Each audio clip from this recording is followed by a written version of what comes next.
Assalamualaikum, Habib izin bertanya, bagaimana hukum sholat berjamaah di masjid? Hukum. Masya Allah. Ini satu materi sendiri ya. Jadi kalau kita lihat hukum sholat berjamaah di masjid, tadi saya sebutkan Al-Zahiriyah. Dawud Al-Zahiri itu sholat fardu wajib di masjid dan tidak sah sholat kalau tidak di masjid. Sudah, itu Dawud Al-Zahiri. Kalau yang lain seperti Al-Ahnaf, yang saya dapatkan itu Ahnaf sunnah muakkadah.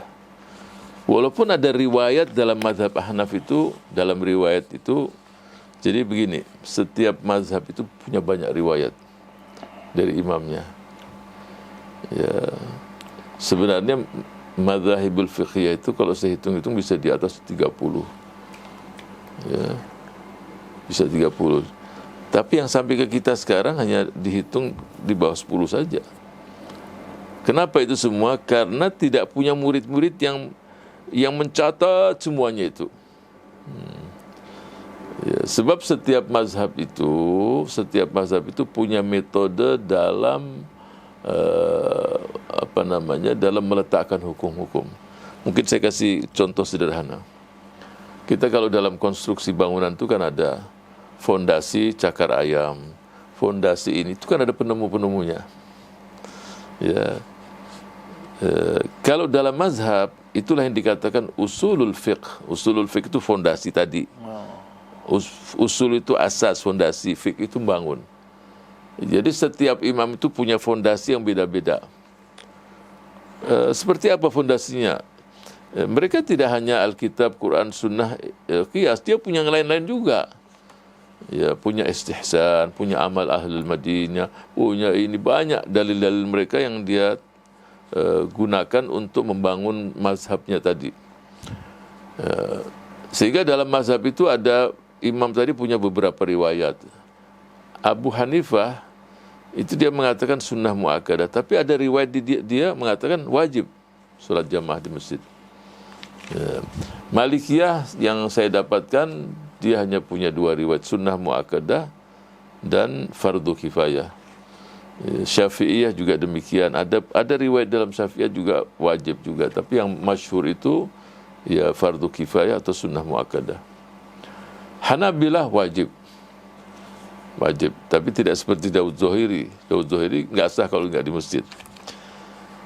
Kenapa ini semua terjadi? Ya karena banyak hadis-hadis yang mengatakan dia bukan wajib.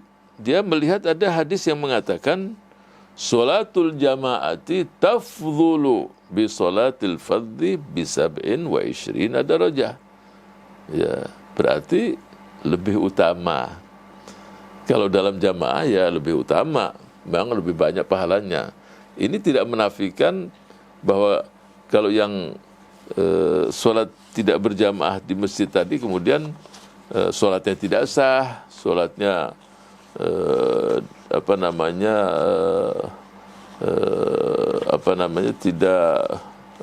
harus wajib, kan hanya tafdhul. Ini kan ada kelebihan saja. Itu. Kemudian yang mengatakan wajib, loh, ini kan jelas hadis Ummi Maktum. Sebagian mereka mengatakan itu hadis untuk sholat Jumat. Nah itu terlalu kalau dalam Bidayatul Mujtahid wa Nihayatul Muqtasid di karangan Ibnu Rushd, dia mengungkapkan bahwa itu perintah tadi dalam sholat Jumat. Kenyataannya ungkapan tadi tidak pas juga. Ya. Jadi memang wajib itu kuat sekali kecuali yang ada uzur. Yang ada uzur itu ada. Cuma kalau mengatakan tidak sah kecuali di masjid, ini juga jadi sesuatu yang agak berlebihan juga. Jadi terjadi perbedaan ini dalam memahami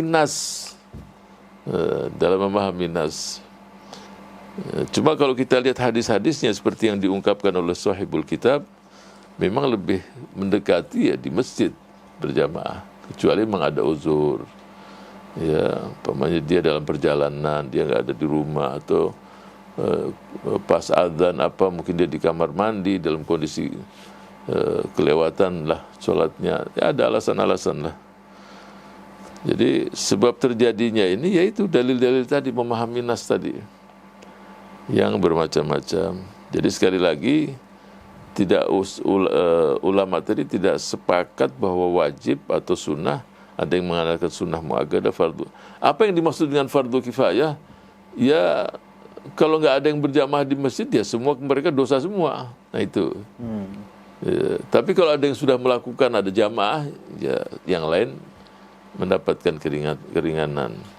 Tapi kalau di satu kampung tidak ada yang berjamaah di masjid, masjid kosong, asimun, semua dosa. Harus ada yang melaksanakan sholat jamaah. Ya, memang ya, kalau saya amati ya disitulah berkumpul, disitulah umat tadi saling ketemu, saling ini di masjid kumpulnya itu. Banyak permasalahan terselesaikan juga di masjid. Dan tahu orang sakit ya di masjid juga. Oh ini nggak ada, oh ini kena isoman, ini begini, ini lagi susah, semua di masjid diketahui. Ya. Olehnya itu saya berharap kita semua tingkatkanlah sholat berjamaah di masjid. Kalaupun seharian juga sibuk di luar, tapi tidak ada alasan subuh tidak ke masjid, karena pasti ada di rumah. Kenapa nggak ke masjid? Jangan-jangan nanti naudzubillah termasuk orang-orang munafik. Athqalus shalah 'alal munafiqin salatul isya wa salatul fajr kama warada fil hadis. Paling berat pada kelompok munafik itu salat apa? Salat isya dan salat subuh. Jadi kalau seharian sibuk di luar, di kantor, muter sana sini, kan malam di rumah. Subuh ke masjid. Ya, ke masjidnya jalan, pulang jalan sehat. Itu. Jadi sudah jelas ya hukum-hukum tadi saya sudah jelaskan, dan di sini juga la inkara fil ijtihad, enggak perlu saling menyalahkan. Ini ijtihad sudah terjadi, ada yang mengatakan ini, ya semuanya punya alasan, punya dalil. Yang mengatakan tadi saya katakan ya sunnah muakkadah, ada yang fardu kifayah, dia punya dalil. Apakah dalil tadi rajih atau marjuh, kuat atau tidak kuat? Jangan terus jadi nahi mungkar, saring menyelang sana sini, itu juga nggak dibenarkan. Ya, la ingkar, ini masalah ijtihadiyah. Semua juga berijtihad. Ya, dan paling bagus ya khurujan minal khilaf. Apa khuruj minal khilaf? Ya semua senang sih kalau ke masjid.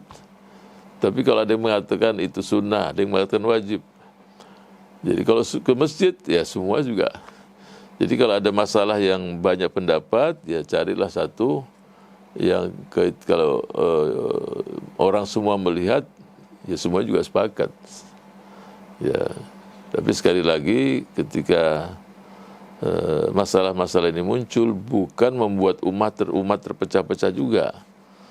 Yang dilarang itu adalah perbedaan masalah keyakinan akidah, itu yang berbahaya. Kalau furu seperti pohon, punya ranting sini, punya ranting sini, ya udah masing-masing memegang rantingnya sesuai dengan keyakinannya, jalan. Jangan sibuk dalam satu ranting, kumpul di situ nggak kuat rantingnya, putus pasti.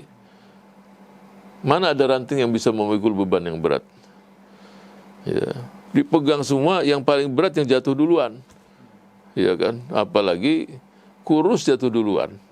Yang berikutnya gemuk, 120 kilo, habis dia di bawah. Jadi ranting itu jangan disibukkan. Olehnya itu masalah furu' jangan ribut di situ. Pilih ranting yang lain. Ya, selesai kan, banyak rantingnya, udah selesai. Semua masing-masing enak. Ya, jangan sibuk di satu ranting. Tapi yang dipegang yang di tengah ini. La ilaha illallah Muhammadur Rasulullah. Itu nggak boleh beda pendapat. Iya, berikutnya.